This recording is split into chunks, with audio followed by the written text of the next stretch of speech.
La République démocratique du Congo fait partie des pays ayant la plus forte fécondité mondiale et par conséquent, elle présente l'un des plus forts taux de croissance démographique avec 3,2%. Les effets de cette croissance exposent le pays à de nombreux défis sociaux. Une occasion pour le Fonds des Nations Unies pour la population en partenariat avec le gouvernement de la République démocratique du Congo de discuter sur la validation du projet de rapport du profil pays sur les dividendes démographiques.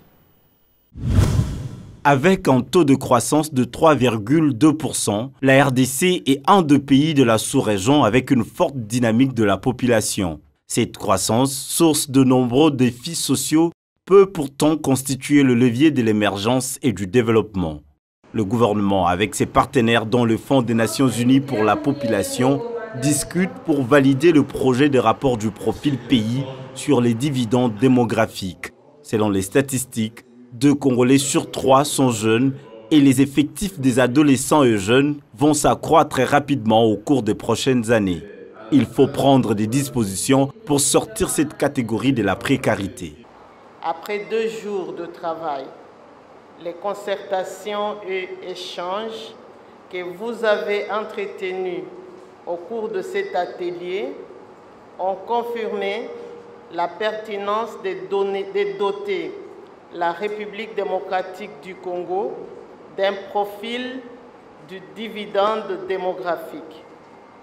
Vous avez en effet affirmé l'importance et la place que pourrait jouer cette thématique dans nos programmes et projets de développement pour un Congo émergent à l'horizon 2040 avec le capital humain comme cheval de bataille, selon la vision du chef de l'État contenue dans ce bout de phrase trop significatif, à savoir le peuple d'abord. Le développement du capital humain figure parmi les priorités du président en exercice de l'Union africaine. Le dividende démographique constitue une stratégie appropriée pour écarter d'autres scénarios possibles mais non désirables, tels que la persistance des grossesses non désirées, les migrations clandestines, le chômage endémique de jeunes, de fléaux qui touchent la RDC ainsi que d'autres pays d'Afrique.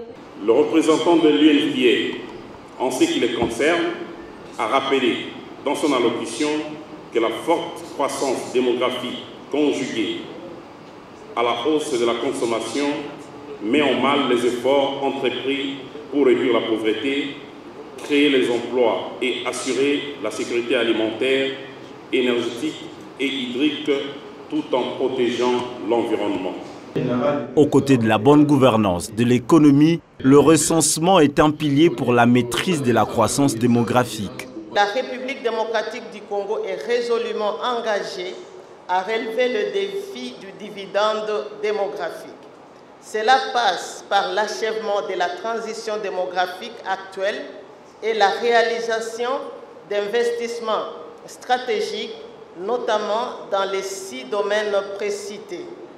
Cette transition démographique doit s'asseoir sur une politique de la population et nous permettre de passer d'un pays où les taux de dépendance et les charges sociales sont élevés à un pays disposant d'une force de travail importante et de qualité avec des politiques, des possibilités d'épargne et d'investissement considérables.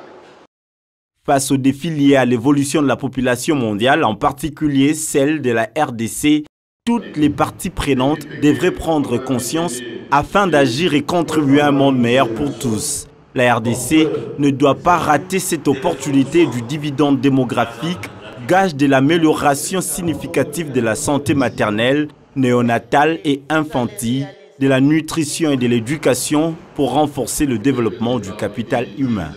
Et aussi